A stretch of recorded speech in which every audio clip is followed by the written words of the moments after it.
Hello everyone, आप सभी का द पीएचसी प्रिपरेशन पे स्वागत है। आज हम 12 नवंबर 2025 से बनने वाले सभी करंट अफेयर को कवर करेंगे। उससे पहले हम लास्ट क्लास का रिवीजन कर लेते हैं। लास्ट क्लास में हमने पढ़ा था 44th Indian international trade fair 2025 की शुरुआत इंडिया दिल्ली में हो रही है। सूरज कुंड में आयोजित 32वीं उत्तरी क्षेत्रीय बैठक की अध्यक्षता किसके द्वारा की जाएगी? अमित शाह। किस प्रसिद्ध लेखक को डेंटन लिटरेरी पीस प्राइज कार्यक्रम में लाइफ टाइम अचीवमेंट अवार्ड प्रदान किया गया है? सलमान रश्दी। भारत की मदद से किस देश में हनी माधु अंतर्राष्ट्रीय हवाई अड्डा स्थापित किया गया है? मालदीव में। किस राज्य में स्पोर्ट्स सिटीज बनाने को लेकर केंद्र सरकार ने मंजूरी दी है? दिल्ली में। राष्ट्रीय कार्टिंग चैंपियनशिप का खिताब जीतने वाली पहली भारतीय रेसर कौन बनी है? अर्शी गुप्ता। किस राज्य में होया प्रजाति की 2 दुर्लभ पौधे को खोजा गया है? अरुणाचल प्रदेश। किस स्पेस एजेंसी द्वारा अंतरिक्ष की हवा से भोजन के लिए होबी वॉन नाम की पहल की शुरुआत की गई है? यूरोपियन स्पेस एजेंसी द्वारा। ब्राजील के बेलम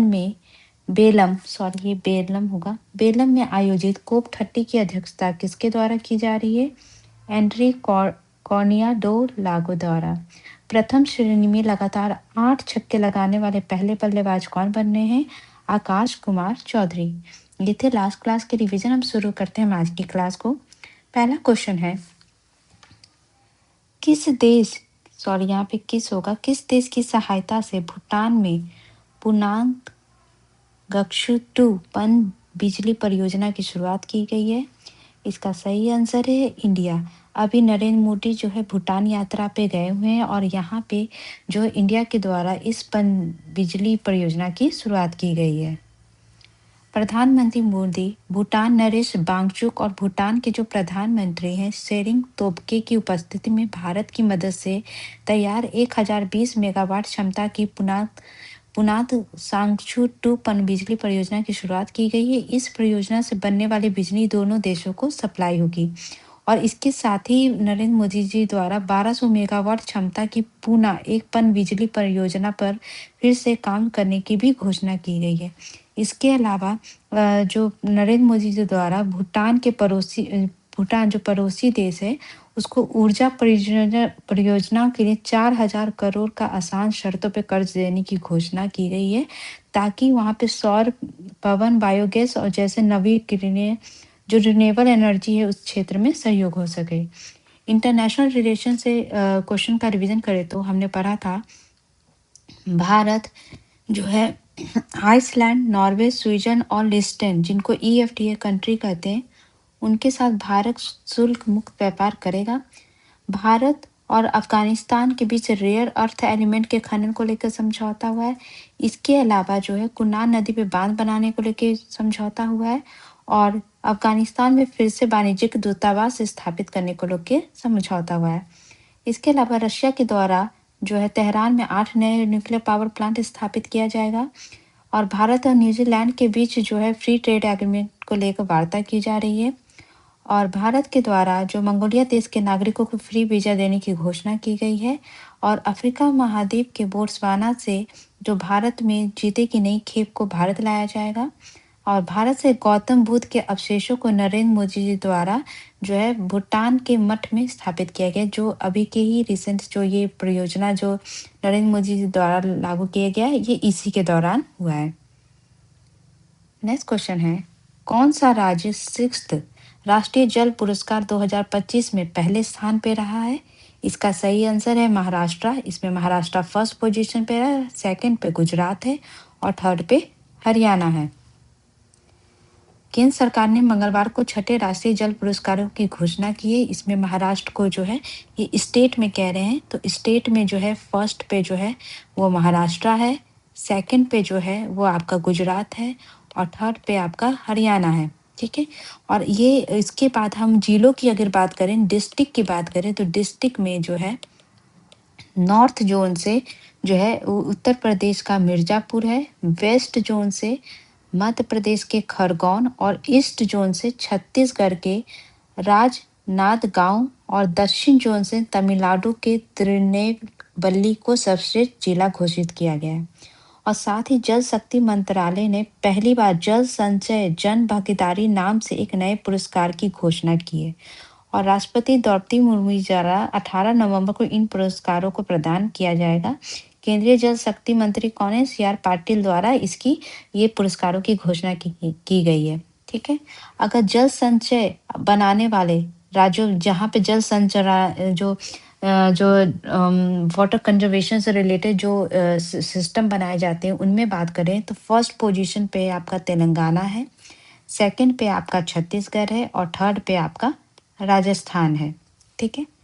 इसके अलावा जो हमने इसमें पढ़ा था कि जल संचय जन भागीदारी नाम से एक नए पुरस्कार, जो ये नया पुरस्कार है, इसके अंतर्गत देश भर में चलाए गए जल संचय अभियान में जिलों की श्रेणी में बात करें तो डिस्ट्रिक्ट वाइज जो ये नया पुरस्कार आयोजित किया गया, इसमें अगर हम डिस्ट्रिक्ट की बात करें तो डिस्ट्रिक्ट में जो है नॉर्थ जोन से उत्तर प्रदेश का मिर्जापुर जो है फर्स्ट है, सेकंड नंबर पे वाराणसी है और तीसरे नंबर पे जौलौन है। ठीक है।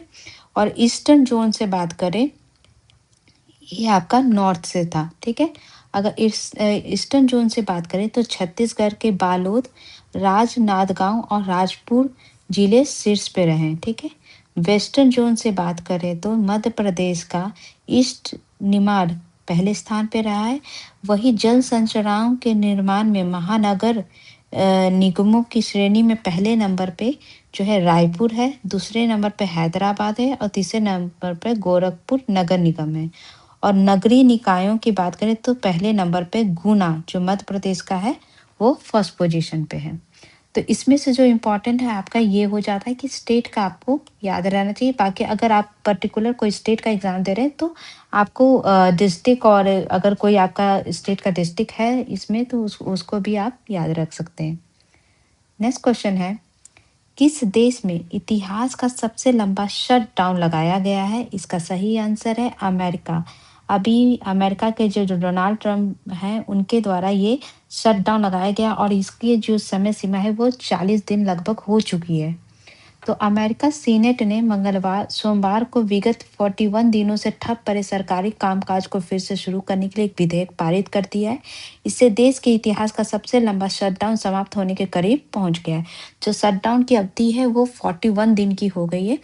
अब शटडाउन होता क्या है? अमेरिका संसद, जिसको हम कांग्रेस कहते हैं, सरकारी विभागों को चलाने के लिए समय पर बजट या फंडिंग बिल पारित करने में विफल हो जाती है तो अमेरिका कानून के अनुसार बिना फंडिंग के गैर जरूरी सरकारी विभागों और सेवाओं को बंद करना पड़ता है। ठीक है।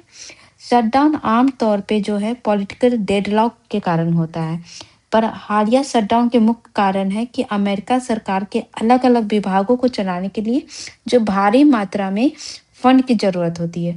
जब सत्ताधारी और विपक्षी दल, जैसे वहाँ पे दो पार्टियां रिपब्लिकन और डेमोक्रेट, जब सरकारी खर्च को अधिकृत करने वाली फंडिंग बिल, जिसे विनियोग विधेयक कहते हैं, पर सहमत नहीं हो पाते हैं तो कानूनी रूप से खर्च करने के लिए फंड नहीं बचता है। तो जिसके कारण जो है जो उनके यहाँ के विभाग है उनको पैसे नहीं दिए गए और 40 दिन से ये विधेयक पारित नहीं होने का कारण सारे काम वहाँ पे बंद पड़े हैं। अब इसका इफेक्ट क्या पड़ा है कि अमेरिका में 7,50,000 फेडरल जो एम्प्लॉय, जो सरकारी कर्मचारी, उनको सैलरी नहीं मिली है। इसके अलावा बहुत सारे अमेरिकन जो है जिनको फूड असिस्टेंस गवर्नमेंट के द्वारा दिया जाता था वो नहीं मिल पाया। एयर ट्रैवल जो है वो डिस्टर्ब हो गया है। ये जो शटडाउन हुआ था ये 1 अक्टूबर को लागू किया गया था और अभी इसके 40 दिन हो गए। और ये जो शटडाउन की जो अमेरिका इतिहास में बहुत बार लगते आए और अभी जो है सबसे लंबा ट्रंप के द्वारा ये लास्ट टाइम 2018 में ही ट्रंप के द्वारा लगाया गया था 23 दिन के लिए और अभी जो है 2025 में सबसे लंबे समय के लिए ये लगाया गया है। नेक्स्ट क्वेश्चन है, किस देश में नवानगर रियासत के महाराजा दिग्विजय सिंह रणविजय सिंह जी की प्रतिमा का अनावरण किया गया? इसका सही आंसर है इजराइल। द्वितीय विश्व युद्ध के दौरान कुछ अयहूदियों सहित असहाय पोलिश बच्चों को बचाने के उनके प्रयासों के सम्मान में इजराइल के दक्षिण मोसाब में महाराजा दिग्विजय सिंह जी रणजीत सिंह जी की प्रतिमा का अनावरण किया गया। ये प्रतिमा जेरी क्लिंग द्वारा दान की गई है और सैम फिलिप्स इसके मूर्तिकार हैं। ठीक है।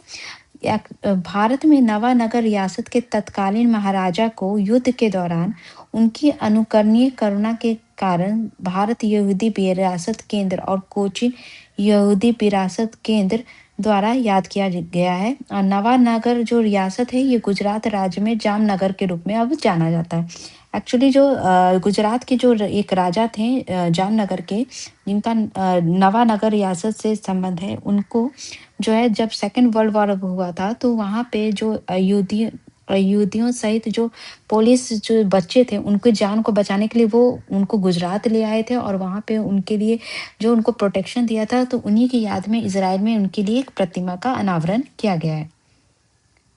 नेक्स्ट क्वेश्चन है, यहाँ पे आप देख सकते हो कि इजराइल की लोकेशन ये आपका इजराइल है और इजराइल की जो जो सीमा है वो डेड सी से लगती है और डेड सी की सीमा जो है इजराइल और जॉर्डन से सीमा साझा करती है। और अभी इजराइल में ही ये गाजा ट्रिप है, गाजा ट्रिप को जो लेके जो है इजराइल और हमास के बीच जंग छिड़ी हुई थी। नेक्स्ट क्वेश्चन है, आईपीएल 2026 के लिए होने वाली नीलामी किस शहर में होगी? इसका सही आंसर है अबू धाबी में। आईपीएल 2026 के लिए होने वाली मिनी नीलामी अबू धाबी में आयोजित की जाएगी और ये 15 और 16 दिसंबर को होगी। ये तीसरी बार है जब आईपीएल की नीलामी विदेश में आयोजित किया जा रहा है। 2023 में इसकी नीलामी दुबई में हुई थी, 2024 में जेहाद में हुई थी और अभी अबू धाबी में होगी। इसके अलावा गेम से रिलेटेड एक और फैक्ट को अगर हम पढ़े तो भारत के 2 बार के ओलंपियन ऐश्वर्य प्रताप सिंह तोमर ने विश्व निशानेबाजी राइफल पिस्टल में पुरुषों के 50 मीटर राइफल थ्री पोजीशन के शानदार प्रदर्शन करते हुए मंगलवार को विश्व रिकॉर्ड की बराबरी कर ली है और इसके बाद फाइनल में उन्होंने दूसरे स्थान पर रहते हुए विश्व चैंपियनशिप में पहला व्यक्तिगत पदक मतलब रजत पदक इन्होंने जीता है। इसमें जो इंडियन शूटिंग फेडरेशन जो वर्ल्ड कप हो रहा है इसका, उसमें विश्व निशानेबाजी में राइफल पिस्टल में 50 मीटर राइफल में इन्होंने पोजीशन हासिल किया है। नेक्स्ट क्वेश्चन है, फ्लैश फ्लैश किताब के लिए किस लेखक के द्वारा बुकर प्राइज 2025 जीता गया है? इसका सही आंसर है डेविड स्चेले को ये पुरस्कार दिया गया है। हंगरी मूल के जो ब्रिटिश लेखक हैं डेविड स्चेले को उनके उपन्यास फ्लैश के लिए इस वर्ष के बुकर पुरस्कार का विजेता घोषित किया गया और इस प्रतिष्ठित पुरस्कार की जो प्रतिस्पर्धा में उन्होंने भारतीय लेखक किरण देसाई, जो इंडियन लेखक हैं किरण देसाई के उपन्यास the loneliness of Sonia and Sunny को पछाड़ दिया। मतलब इनके और जो डेविड और जो भारत की जो लेखिका है किरण देसाई, उनके बीच जो है कंपटीशन था और ये डेविड ने किरण देसाई को हरा के बुकर प्राइज 2025 का खिताब अपने नाम किया है। ठीक है। और इनको जो है अवार्ड दिया गया है, पिछले साल की जो बुकर विजेता थी समांथा हार्वे ने इनको ये जो अवार्ड प्रदान किया गया है। मतलब 2024 की बुकर विजेता जो थी समांथा हार्वे थी। अवार्ड से रिलेटेड फैक्ट का रिवीजन करें तो बिहार के आदर्श कुमार को ग्लोबल स्टूडेंट प्राइज दिया गया है। नोबेल प्राइज इन मेडिसिन 3 लोगों को दिया गया है, Mary E Brunkow, Fred Ramsdell, Shimon Sakaguchi. Nobel prize in physics 2025 3 लोगों को दिया गया है, John Clarke, Michael H Devoret, John M Martinis. Nobel prize in chemistry 2025 3 लोगों को दिया गया है, सुषमा Kitagawa, Richard Robson, Omar M Yaghi. Nobel prize in literature 2025 Laszlo Krasznahorkai को दिया गया है। Nobel prize in peace 2025 Maria Corina Machado को दिया गया है। नोबेल प्राइज इन इकोनॉमिक्स 2025 भी 3 लोग को दिया गया है, जोएल मोकरे, फिलिप एहिनो, पीटर हॉविट। और जो अहमदाबाद में 70 फिल्म फेयर अवार्ड हुआ था उसमें बेस्ट फिल्म का अवार्ड लापता लेडीज ने जीता है। और यूएस प्रेसिडेंट डोनाल्ड ट्रंप ने चार्ली क्रिक को प्रेसिडेंशियल मेडल ऑफ फ्रीडम प्रदान किया है। और इंडिया में जो है 1466 पुलिसकर्मियों को केंद्रीय गृह मंत्री दक्षता पदक प्रदान किया गया है। यूनेस्को द्वारा भारत के लखनऊ को creative city of the gastronomy घोषित किया गया है। ब्रिटेन के किंग चार्ल्स तृतीय द्वारा जो है सर डेविड बैकहॉम, जो इंग्लैंड के पूर्व फुटबॉल कप्तान हैं उनको नाइट बैचलर से सम्मानित किया है। भारत के पहले जो है एजुकेट गर्ल्स नाम की गैर लाभकारी संस्था को रेमन मैग्सेसे पुरस्कार 2025 प्रदान किया गया है। और भारत की जो है पूजा गर्ग भारतीय पैरा एथलीट हैं जिनको राष्ट्रीय पुरस्कार 2025 के लिए चुना गया है। नेक्स्ट क्वेश्चन है, किस केंद्रीय मंत्री द्वारा डिजिटल लेबर चौक मोबाइल ऐप को लॉन्च किया गया है? इसका सही आंसर है मनसुख मंडाविया द्वारा ये ऐप जो है वो लॉन्च किया गया है। निर्माण व अन्य कार्यों से जुड़े श्रमिकों की सुविधा के लिए केंद्र सरकार ने जो डिजिटल लेबर चौक मोबाइल ऐप शुरू किया है, इसके माध्यम से श्रमिक अपने अनुभव और जरूरत के हिसाब से अपने स्थानीय इलाकों में काम ढूंढ पाएंगे। भारत मंडपम में केंद्रीय श्रम एवं रोजगार मंत्री जो है डॉक्टर मनसुख मंडाविया ने ऐप और सेस कलेक्शन पोर्टल की शुरुआत की है। स्कीम मिशन एंड इवेंट से रिलेटेड फैक्ट का रिवीजन करें तो नीति आयोग द्वारा मिशन ओरिएंटेशन अनऑर्गेनाइज सेक्टर के लिए लागू किया गया है। और इजिप्ट के शहर शर्म एल शेख में पीस समिट का आयोजन हुआ है। और इसी समिट में जो इंडिया के द्वारा प्रतिनिधित्व किया गया है कीर्तिवर्धन सिंह के द्वारा। जयपुर में जो न्यू क्रिमिनल लॉ पे जो प्रदर्शनी उद्घाटन किया गया था वो अमित शाह के द्वारा किया गया। उड़ान विंग्स ऑफ चेंज पहल टाटा स्टील के द्वारा शुरू किया गया है। ब्रिक्स 2026 का आयोजन इंडिया में होगा। इंडिया मैरीटाइम वीक 2025 का आयोजन मुंबई में हुआ है। ADMM प्लस का सम्मेलन कुलालमपुर में हुआ है। इंडिया कारपेट एक्सपो 2025 का आयोजन उत्तर प्रदेश के भदोही में हुआ है। ब्राजील के बेलम में आयोजित कोप 30 में भारत का प्रतिनिधित्व भूपेंद्र यादव करेंगे। गीता महोत्सव में पहली बार जो हरियाणा में होता है नरेंद्र मोदी शामिल होंगे। नई दिल्ली में आयोजित अर्बन मोबिलिटी इंडिया कॉन्फ्रेंस का उद्घाटन भूपेंद्र यादव ने किया है। केंद्र सरकार के एजुकेशन एंड डिफेंस मंत्रालय द्वारा वीरता गाथा 5.0 शुरू किया गया है। और असम सरकार द्वारा बहुविवाह पर प्रतिबंध लगाने के लिए बिल को मंजूरी दी गई है। नेक्स्ट क्वेश्चन है, formula 1 academy's discover your drive development program जो फॉर्मूला 1 एकेडमी के द्वारा एक प्रोग्राम लॉन्च किया गया जिसका नाम है discover your drive development program के लिए चुने जाने वाली पहली भारतीय रेसर कौन बनी है? इसका सही आंसर है अतिका मीर। 10 साल की नन्ही अतिका मीर ने अपने हौसलों की उड़ान से रेसिंग की दुनिया में अपनी पहचान बनाते हुए भारत का नाम रोशन किया है। Racing driver Atika formula 1 academy की UAE कार्टिंग सीरीज के शुरुआती दौर में ऐतिहासिक पोल पोजीशन हासिल करने के बाद तीसरे स्थान पर रही हैं। अतिका पहली भारतीय रेसर है जिन्हें फॉर्मूला 1 ने अपने कार्यक्रम के लिए चुना है। ठीक है, और इसी कारण से ये अकादमी के मिनी वर्ग में यह उपलब्धि हासिल करने वाली दुनिया की पहली महिला बनी है। गेम से रिलेटेड फैक्ट का रिवीजन करें तो फीफा कप 2026 के लिए क्वालिफाई करने वाला दूसरा सबसे कम आबादी वाला देश कैपो वर्डे है। ICC द्वारा सितंबर माह के लिए player of the month Abhishek Sharma and Smriti Mandhana को चुना गया है। फाइट चेस वर्ल्ड कप 2026 का आयोजन गोवा में हो रहा है। 12th प्रो कबड्डी लीग का खिताब जो है दिल्ली दबंग ने जीता है।